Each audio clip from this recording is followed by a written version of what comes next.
Hello dear learners, welcome back to Abid Shiksha. Today's daily news capsule is brought to you by Abid Shiksha. So let us begin. आज के जो articles है, limited articles है but important articles है. First article is हसीना's exit and India's hour of reckoning. ठीक है, this is the most important news in the entire South Asia का पूरे रीजन को it is one of the most important thing event जो अभी अगस्त के महीने में हुआ है. 5 अगस्त आप लोगों को सबको भी याद होगा कि किस तरीके से अपरूटिंग हुआ है एकदम, मतलब एक पीपल्स रेवोल्यूशन हमें देखने को मिला है after so many years in I think it's more than 50 years के बाद after the liberation of Bangladesh. उसके बाद ये जो 5 अगस्त को हुआ है that is the second biggest revolution which was people's revolution जिसको कहा गया है स्टूडेंट्स रेवोल्यूशन. उसका क्या इम्पैक्ट है और क्या हुआ है सब कुछ हम सीक्वेंस से समझेंगे एंड इंडिया का क्या स्टेप रहेगा वो भी हम देखेंगे. ठीक है, second is one important exercise Mitra Shakti. ये इंडिया और श्रीलंका का एक जॉइंट एक्सरसाइज है जो कि ऑल्टरनेटिवली इंडिया और श्रीलंका में होते रहता है. तो अब जो है श्रीलंका में हो रहा है, बहुत इंपॉर्टेंट एक्सरसाइज है. इसके ऊपर क्वेश्चंस भी आए हैं.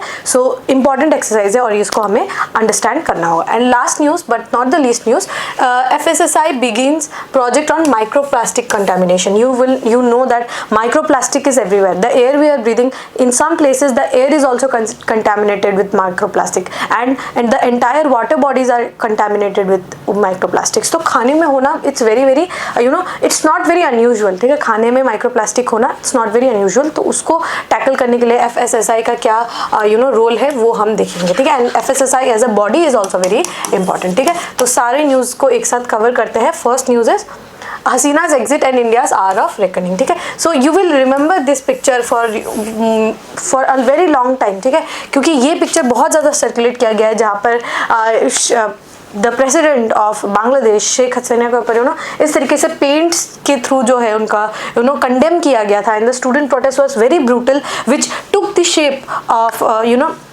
a very violent protest. The protest that was very calm and composed protest जो चल रहा था वो अब कुछ समय के बाद अगस्त जब आते गया तो अगस्त के आते आते it took a turn and it became a very very violent situation. and उसके बाद तो आपको पता ही होगा. I will show you the images जहाँ पर it is one of the most powerful images जो कि लिए गए. ठीक है, कैप्चर किया गया. मैं आप लोगों को वो भी दिखाऊंगी. but let us understand what was happening and what was the reason for this very big revolution that had taken place. ठीक है, तो सबसे पहले देखिए कि अगस्त के महीने में ना एक बहुत बड़ा ट्रांसफॉर्मेशन आया. ठीक है, बहुत बड़ा ट्रांसफॉर्मेशन आया. देयर वाज चांसेस कि the Sheikh Hasina government would be able to tackle the situation और बिल्कुल वो मतलब एकदम कंडेम कर देंगे वो इस रेवोल्यूशन को. जो भी प्रोटेस्ट चल रहा था उसको बिल्कुल रोकने के उनके पास बिल्कुल पावर्स थे. बट टर्न ऑफ इवेंट्स इस तरीके से हुए कि जो रिवॉल्ट चल रहा था या जो प्रोटेस्ट चल रहा था या जो वो विद्रोह चल रहा था उसको बिल्कुल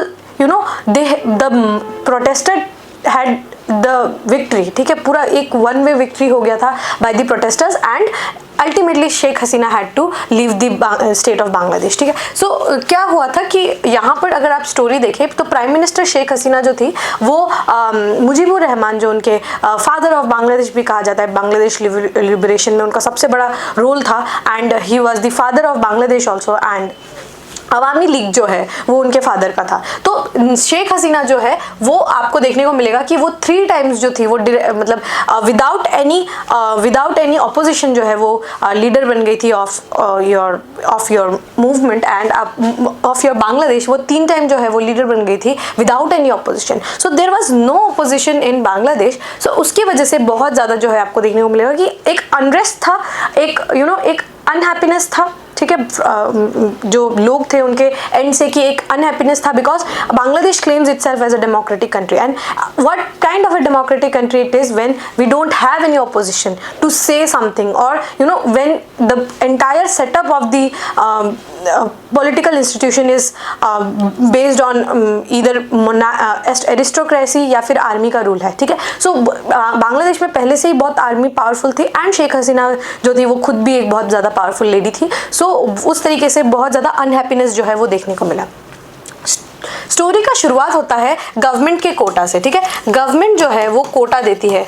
ठीक है, गवर्नमेंट जो है वो कोटा देती, कितना 30% कोटा जो है वो देती थी, किनको, उन बच्चों को जिनके पेरेंट्स या फिर वो उनके ग्रैंड पेरेंट्स जो थे वो बांग्लादेश लिबरेशन वॉर ऑफ 1971 में पार्टिसिपेंट्स थे। तो स्टूडेंट्स का ये डिमांड था कि दिस इज नॉट जस्टिफाइड कि आप इतना बड़ा रिजर्वेशन 30% का रिजर्वेशन आप दे रहे हैं on the basis of the children and grand children of the liberation war, ठीक है, उनके जो बच्चे और उनके जो द ग्रैंड चिल्ड्रन है उनको आप जो है इतना बड़ा रिजर्वेशन देंगे, this is not feasible also and this is not viable also and this is not fair also, ठीक है। सो ये इस तरीके से जो है प्रोटेस्ट जो है जुलाई 7 से ही शुरू हो गया था, ठीक है। बहुत प्रोटेस्ट जो है स्टूडेंट्स कर रहे थे, पहले जो थे प्रोटेस्ट काफी ज्यादा पीसफुल थे, ठीक है। ये देखिए, job quota reserving 30% of civil service post in for the children and grand children of freedom fighters of Bangladesh liberation war, ठीक है। तो यहाँ पर काफी बड़ा जो है प्रोटेस्ट जो है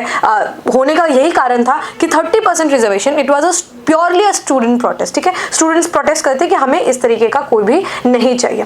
फिर व्हाट हैपेंड इज, अब देखते हैं, ठीक है। तो यहाँ पर क्या हुआ कि जब ये प्रोटेस्ट चल रहे थे तब भी आप अगर देखेंगे शेख हसीना का जो the way she talked and the way she has given some controversial statements, वो यहाँ पर आपको बिल्कुल देखने को मिलेगा। जहाँ पर प्राइम मिनिस्टर हसीना ने ये जो स्टूडेंट्स थे उनको कहा था चिल्ड्रन ऑफ रजाकर्स। रजाकर्स कौन थे? रजाकर्स वो फोर्सेस थे जो 1971 में पाकिस्तान की तरफ से थे। तो उनको शेख हसीना ने, जो ये स्टूडेंट्स थे उनको उन्होंने कहा चिल्ड्रन ऑफ रजाकर्स, इस तरीके के कॉन्ट्रोवर्शियल स्टेटमेंट्स दिए जिसकी वजह से स्टूडेंट्स के सेंटिमेंट्स और ज़्यादा हर्ट हुए। Instead of de-escalating the situation, this added the fuel to the fire, ठीक है। दिस काइंड ऑफ स्टेटमेंट्स जो है ये बिल्कुल जो है आग में घी की तरह जो है वो काम कर रहे थे। उसके बाद क्या हुआ कि ये तो था, ये सब तो हो ही रहा था, प्रोटेस्ट चल रहे थे and army was asked to stop the mob, but ये जो है ये बिल्कुल कब मतलब ब्रिम तक कब भरा, जब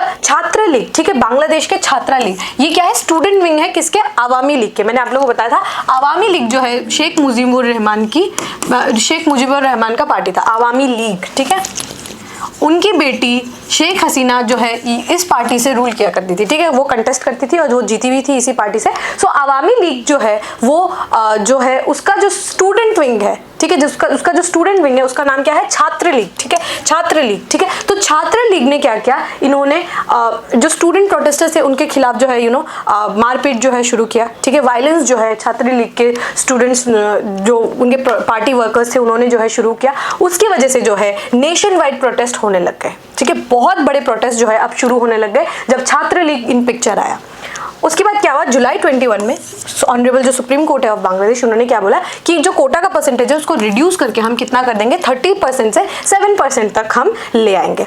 लेकिन ये काफ़ी देर हो चुका था, ये जो वर्डिक्ट आया उसको आते आते काफ़ी देर हो चुका था। इस समय जो है अनरेस्ट बहुत बड़ा पिक्चर जो है वो ले चुका था, बहुत बड़े तरीके से जो है सिविल अनरेस्ट हमें देखने को मिला इन बांग्लादेश। ये जुलाई 21 की बात है, ठीक है।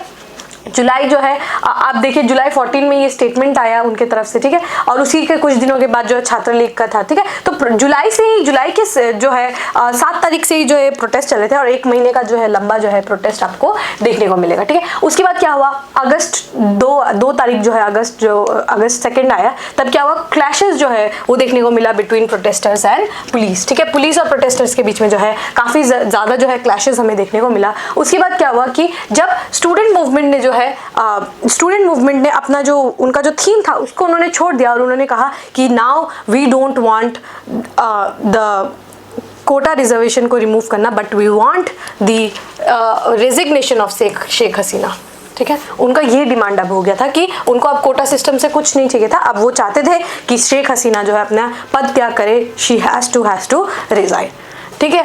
उसके बाद क्या हुआ, जैसे ही ये एजेंडा चेंज हुआ उसी तरीके से सबसे डेडलीस्ट जो सीन्स हमें फ्रॉम बांग्लादेश देखने को मिला था।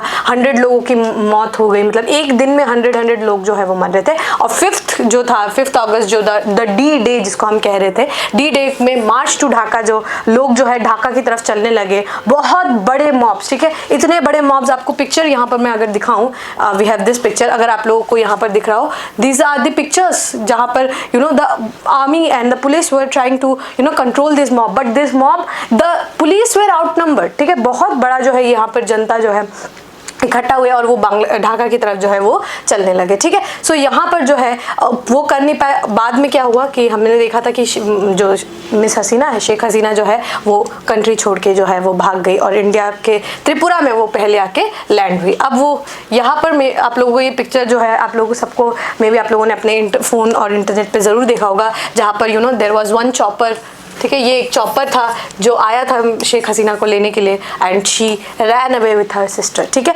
सो ये जो थे ये पूरा स्टोरी लाइन था। हमारा इंडियन गवर्नमेंट का क्या रिस्पॉन्स है वो हम देखते हैं, ठीक है। सो इंडिया गवर्नमेंट का जो है हमारे जो फॉरेन मिनिस्टर है एस जयशंकर, उन्होंने because we had a very good relationship with Bangladesh के साथ हमारे बहुत अच्छे रिलेशनशिप्स थे। In fact the government of Sheikh Hasina was very keen in doing business with India, ठीक है। बहुत ज़्यादा वो कीन थे, तो हमारे रिलेशनशिप बहुत ज़्यादा जो है अच्छे थे।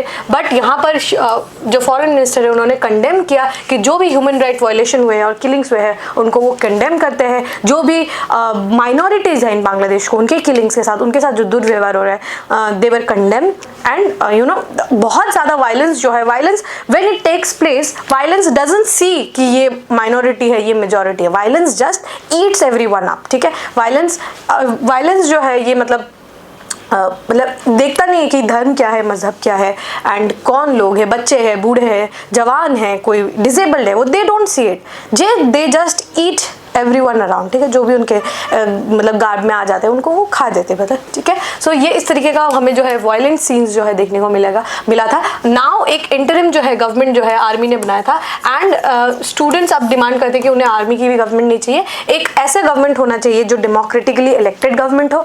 और वहाँ पर एक पिक्चर में एक इंसान आते हैं, he was the Nobel laureate, ठीक है, जिन्हें बांग्लादेश ग्रामीण बैंक का जो है उन्हें कहा जाता है कि स्थापक जो है कहा जाता था, प्रोफेसर मोहम्मद यूनुस। वो जो है वो अभी आए हैं in Bangladesh and he is trying to मतलब cope up with the damages that has done and that has been done, and वो जो चाहते हैं कि फिर से जो है हम बांग्लादेश को रिवाइव कराए and professor Yunus will be the main character to the story. तो हमारे से यहाँ पर क्या बताया गया है कि चैलेंजेस इज वेरी बिग, ठीक है। अभी हम ये बिल्कुल एक दिन में 2 दिन में ठीक होने वाली चीज़ें नहीं है, it will take years and years to be build upon, ठीक है। हमारे रिलेशनशिप जो है हमें फिर से step by step baby steps जो है वो लेने पड़ेंगे। हमारे लिए की टेक अवे यही है कि हमें किसी भी कंट्री के साथ, स्पेशली हमारे नेबर्स के साथ, किसी एक इंडिविजुअल या एक पार्टी के साथ रिलेशनशिप अच्छा नहीं रखना है, हमें सबके साथ अच्छा रखना है, चाहे वो स्टूडेंट्स हो, चाहे वो कल्चरल तरीके से हो, चाहे वो हम बिजनेस कर रहे हैं, ठीक है। हमें सिर्फ किसी एक इंसान या एक पार्टी पे फोकस करने की जगह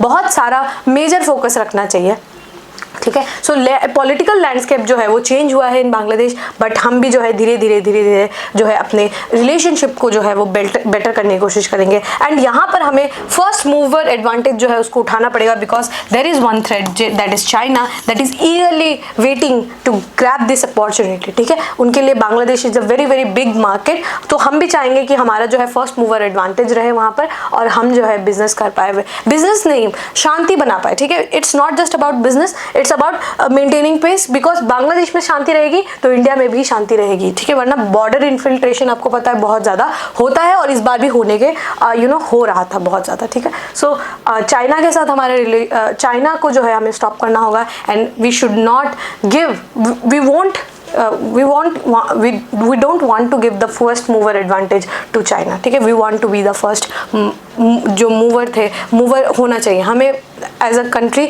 हमें पहले उनके पास पहुंचना चाहिए। सो हमें जो है हमारा रिलेशनशिप को बेटर करना चाहिए एंड हम उसी की कोशिश में हैं, ठीक है। होपफुली आपको ये स्टोरी जो है ये समझ में आ गया होगा। दिस आर दी पिक्चर्स जो मैंने आपको दिखाया। I think we can move on to the next news. The next news is army fields tactical assault canine jack at bilateral exercise in Sri Lanka. तो यहाँ पर एक्सरसाइज मित्र, ठीक है, एक्सरसाइज मित्र किन के बीच में एक्सरसाइज है? इंडिया एंड श्रीलंका, ठीक है। इंडिया और श्रीलंका का जो है ये एक्सरसाइज। आपको मैं जो लास्ट न्यूज़ बताया ना उसमें आपको देखने को मिलेगा कि साउथ एशियन जो कंट्रीज़ है ना यहाँ पे बहुत अपफीवल्स होते रहता है। यहाँ पर अभी मैंने श्रीलंका आप लोगों को दिखाया, श्रीलंका में भी 2021 के दौरान में आप लोगों को याद होगा जो राजपक्षास थे वो ऑफ श्रीलंका, उनको किस तरीके से अपरूट किया गया। पाकिस्तान में भी कुछ हालत उस तरीके से ही क्राइसिस भरे हैं। Bangladesh you have seen, Myanmar में कूच चल रहा है। So everywhere the stability stability of the region is not very good, ठीक है। अभी के पिक्चर में अगर आप देखें तो stability of the entire south Asia जो है वो कुछ ठीक नहीं है। सो हमें वो होप करना चाहिए कि हम किस तरीके से you know even in this destable region हम किस तरीके से अपना फ्रेंडशिप्स एंड अपने अपने जो हमारे जो इंटेंशंस हैं हम किस तरीके से प्रेजेंट करें to the international politics also and to the members also, ठीक है। सो यहाँ पर याद रखिएगा एक्सरसाइज मित्र जो है ये हम इंडिया और श्रीलंका के साथ करते हैं, ठीक है। ये वाले जो एक्सरसाइज है इसमें क्या खास बात है, इस बार जो है K9 जो आपको पता होगा जिसको हम डॉग स्क्वाड भी कहते हैं। सो K9 से जो है यहाँ पर इंडिया से एक जन गए हैं, एक डॉग गए हैं, उनका नाम क्या है, जैक, ठीक है। तो वो जैक जो है इंडिया से रिप्रेजेंट कर रहे हैं। इस बार जो है ये कहाँ हो रहा है, मदुरु ओया, ठीक है। इट इज इन श्रीलंका, यहाँ पर हो रहा है। पिछले साल 2023 में it had happened in India. अब जो है हम श्रीलंका के साथ जो है वो कर रहे हैं, ठीक है। सो यहाँ पर क्या है, आर्मी जो डॉग्स है ना ये रूटीनली एम्प्लॉयड किए जाते हैं। सो यहाँ पर क्या है ताकि वो they are very good at detecting bombs, और उनको जो है बहुत ज़्यादा जो है आइडिया रहता है, and they are very very train dogs, ठीक है। वो इस तरीके के नहीं है। तो ये जो डॉग जो है वो K9 ग्रुप से एक गए हैं जैक, एंड राजपुताना जो राइफल्स है, बटालियन ऑफ राजपुताना राइफल्स वो गए हैं, एंड यहाँ श्रीलंका की तरफ से जो है गजाबा रेजिमेंट जो है वो श्रीलंकन आर्मी की तरफ से दोनों जो है एक्सरसाइज करेंगे। मैंने आप लोगों को पहले भी बताया कि एक्सरसाइज करने का क्या रीजन रहता है, ताकि हमारे रिलेशनशिप जो है वो बहुत अच्छे हो, because diplomat hard power soft power सब रहता है। सो मिलिट्री जो एक्सरसाइज है वो देख come under the bracket of hard power. तो हम अपना हार्ड पावर भी दिखाना चाहते हैं, और हम दिखाना चाहते हैं कि दोनों कंट्रीज कितने केपेबल है, और एक कंट्री के ऊपर कोई इफ समथिंग कम्स अपॉन तो दूसरा कंट्री भी उनका हेल्प करने के लिए बिल्कुल तैयार है, ठीक है। सो एक्सरसाइज मित्र शक्ति जो है ये क्या करेगा कि दोनों के बेस्ट प्रैक्टिसेस को बूस्ट करेगा, टेक्निक्स और टैक्टिक्स जो है उनको सबको यूज करेगा, एंड जॉइंट ऑपरेशन अगर इफ नीडेड, जैसे आपको पता होगा कि इंडियन ओशन रीजन में बहुत ज़्यादा पायरेट्स जो है, सोमालियन जो पायरेट्स है उनका बहुत इशू है। तो इस तरीके का अगर एक्सरसाइज होगा तो हम जॉइंट जो है ऑपरेशन कर सकते हैं to curb this Somalian pirates. यार बहुत तरीके का जो है इश्यूज जो है वो होते रहता है, चाहे वो साइक्लोन्स भी बहुत आते हैं, सुनामीज भी बहुत आते हैं रीजन में। तो इसको किस तरीके से हाउ टू कोऑर्डिनेट वो बहुत ज़्यादा इंपॉर्टेंट हो जाएगा। तो कोऑर्डिनेशन जो है मित्र शक्ति से बहुत ज़्यादा इंक्रीज होगा, ठीक है। It will facilitate developing interoperability, bonhomie and camaraderie between the two armies, ठीक है। तो मतलब फ्रेंडशिप भी होगा, कामराडरी भी होगा, एंड मतलब both countries will benefit from each other, ठीक है। The joint exercise will also enhance defence cooperation, further augmenting bilateral relation between the to friendly nation, ठीक है। तो क्या होगा कि बायलैटरल रिलेशंस भी अच्छे होंगे, और हमारे रिलेशंस जो है श्रीलंका के साथ वो और बेहतर हो जाएंगे, ठीक है। सो यही रीज़न है कि हम जो है एक्सरसाइज मित्र शक्ति है वो करते हैं, ठीक है। विद आपको ये याद रखना है एक्सरसाइज मित्र शक्ति हम किसके साथ करते हैं, श्रीलंका के साथ करते हैं। इसी तरीके से ऐसे कुछ इंपॉर्टेंट है, जैसे युद्ध अभ्यास है, वज्र प्रहार है, ये सब हम यूएस के साथ करते हैं, ठीक है। और मलाबार एक्सरसाइज है, ये हम करते हैं विद दी क्वाड नेशंस, ठीक है। नोमैडिक एलिफेंट कुछ रिसेंटली हुआ था, सो नोमैडिक एलिफेंट हम किसके साथ करते हैं, मंगोलिया के साथ करते हैं, ठीक है। सिम्बेक्स हम किसके साथ करते हैं, ये सब एक्सरसाइजेस के नेम से, ठीक है। सिम्बेक्स हम करते हैं विद सिंगापुर, ठीक है। सो ये आप लोगों को कुछ इंपॉर्टेंट जो है वो नाम आप लोगों को याद होने चाहिए, जैसे कि ये एक्सरसाइज मित्र है विद श्रीलंका, ठीक है। आप लोगों का ये होमवर्क रहेगा कि बांग्लादेश के साथ हम कौन सा एक्सरसाइज करते हैं, वो आप मुझे नाम में यहाँ कमेंट में जो है वो बताएंगे, ठीक है। चलिए, last news for the day is FSSAI begins projects on microplastic contamination. यहाँ पर क्या है कि जो food safety and security of India, food safety and standard authority of India है FSSAI, उन्होंने क्या किया है, माइक्रो प्लास्टिक कंटेमिनेशन जो होता है फूड प्रोडक्ट्स में, ठीक है, उसके लिए जो है डिटेक्शन के लिए बहुत दे हैव स्टार्टेड एक प्रोजेक्ट लॉन्च किया जिसमें हम डिटेक्ट कर पाए कि किस खाने में माइक्रो प्लास्टिक जो है वो कंटेमिनेशन है। अब इमेजिन करिए एक पैकेट है, let's say a packet of tofu और या फिर पनीर, अब वो प्लास्टिक में रैप होके आता है, एंड प्लास्टिक जो है उसका ये प्रॉपर्टी है कि वो धीरे धीरे जो है अपना बिट्स बाय बिट्स के तरीके से वो जो है अपना जो मटीरियल है उसको वो लूज करते रहता है। So now there are heavy chances, big chances कि इस पनीर में भी जो है माइक्रो प्लास्टिक का कंटेमिनेशन हो जाए, या फिर इस टोफू में भी जो है माइक्रो प्लास्टिक का कंटेमिनेशन हो जाए, जिससे क्या होगा जब वो कंज्यूमर जब उसको कंज्यूम करेंगे तो उनके जो है पेट में वो माइक्रोप्लास्टिक चले जाएगा, which will go into the blood vessels blood vessels में चला जाएगा और फिर ब्लड वेसल्स में जाने के बाद क्या होगा, ये हमें दिक्कत पहुंचाएगा, जैसे हमें सांस लेने में दिक्कत होगा, ठीक है, हम बीमार पड़ जाएंगे एंड एवरीथिंग जो इसके साथ जो है दिक्कत जो है आएगी, ठीक है। सो माइक्रोप्लास्टिक और नैनो प्लास्टिक जो है ये बहुत ज़्यादा है, प्रेवलेंट है इन वाटर्स में सबसे ज़्यादा प्रेवलेंट है, बट आपको खाने में भी जो है बहुत बार देखने को मिलेगा। इसीलिए उसको डिटेक्ट करने के लिए हमने एक प्रोजेक्ट जो है वो शुरू किया, ठीक है। According to official statement the project was started in March. The aim is to develop and validate analytical method for detecting micro and nano plastic in various food product as well as assess their prevalence and exposure level in India, ठीक है। तो वो detect करना चाहते हैं कि किस किस खाने में माइक्रोप्लास्टिक है और कितना ज़्यादा प्रेवलेंट है हमारे फूडिंग हैबिट्स में, उसको हम डिटेक्ट करना चाहते हैं, ठीक है। तो ये डेटा बहुत इंपॉर्टेंट रहेगा ताकि कंज्यूमर्स जो है वो एक इन्फॉर्म्ड डिसीजन जो है वो ले पाए, ठीक है। एक इन्फॉर्म्ड डिसीजन जो है कंज्यूमर्स जो है वो ले पाए एंड जागो ग्राहक जागो जो है हमारा जो कैंपेन था उसको हम बिल्कुल आगे पुश करना चाहते हैं कि जो ग्राहक है, जो कंज्यूमर है, वो एक इन्फॉर्म्ड डिसीजन ले पाए और वो उनको पता चले कि वो क्या कंज्यूम करे।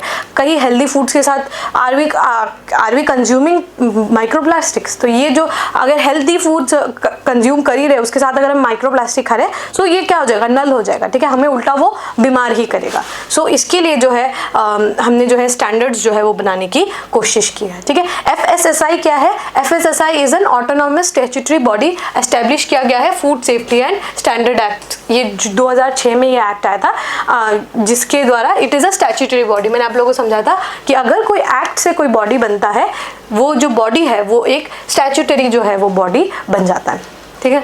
तो ये क्या है कि ये जो 2006 का जो एक्ट था उसने बहुत सारे जो लॉस थे, जो पुराने लॉस थे, उसको एक जगह पे कंसोलिडेट जो है वो कर दिया है। कौन कौन से एक्ट से? जैसे कि prevention of food adulteration 1954, fruits products order 1955, meat food orders 1973 और बहुत सारे इस तरीके से जो है बहुत सारे एक्ट जो है बनाए गए, उन सबको कंसोलिडेट करके एक एक्ट बनाया गया, फूड सेफ्टी एक्ट, ठीक है। The act also aims to establish a single reference point, जितने भी मैटर्स है उन सबका एक सिंगल रेफरेंस पॉइंट होना चाहिए, क्योंकि कभी कभी ऐसा भी होता था कि मतलब एडल्टरेशन तो है लेकिन वो वेज फूड में है, नॉन वेज फूड में, तो कोई डिपार्टमेंट कहता था कि हम वेज फूड से डील नहीं करते, we already deal with non veg food. तो इस तरीके का जो है बहुत सारा मूवमेंट ना हो, एक जगह पे हो, अगर एक कंज्यूमर है उसको कोई दिक्कत है तो वो एक जगह में आके कंप्लेन करे और एक ही जगह से उनको सारे प्रॉब्लम्स के सोल्यूशंस उनको मिल जाए। तो इस तरीके का जो है ये जो अथॉरिटी है वो ये काम करते हैं, ठीक है। और FSSAI is responsible for protecting and promoting public health by regulation and supervising food safety and quality in India, operating under the Ministry of Health and Family Welfare. This is very important. कौन से ministry के अंदर है, ठीक है। Agriculture वगैरह आपको option में दे सकते हैं, बट याद रखिएगा ministry of health and family welfare. Consumers ministry of food distribution भी है, ठीक है, तो वो सब में कंफ्यूज नहीं होइएगा, ministry of health and family welfare में आता है, ठीक है, बिकॉज एक कंसर्न होता है ना, हेल्थ से रिलेटेड कंसर्न है, सो उसमें आ जाता है, ठीक है। आपको ऑप्शन में कंफ्यूज किया जा सकता है, but go with this option, ठीक है, ministry of health and family welfare. FSSAI जो है उसका हेडक्वार्टर है न्यू दिल्ली में, रीजनल ऑफिसर्स जो है बहुत सारी जगह में। The chairperson and executive officer, chief executive officer of FSSAI is appointed by the central government. The chairperson is in rank of secretary to the government of India. तो ये जो FSSAI के जो चीफ एग्जीक्यूटिव ऑफिसर है and जो chairperson है उनको central government जो है वो जो है अपॉइंट करती है, ठीक है। सो आपको ये टॉपिक जो है ये समझ में आ गया होगा। With this, we have come to end of today's daily news discussion. If you have liked this discussion, don't forget to give a like and write down in the comment section. We will meet in the next discussion. Till then, take care and thank you.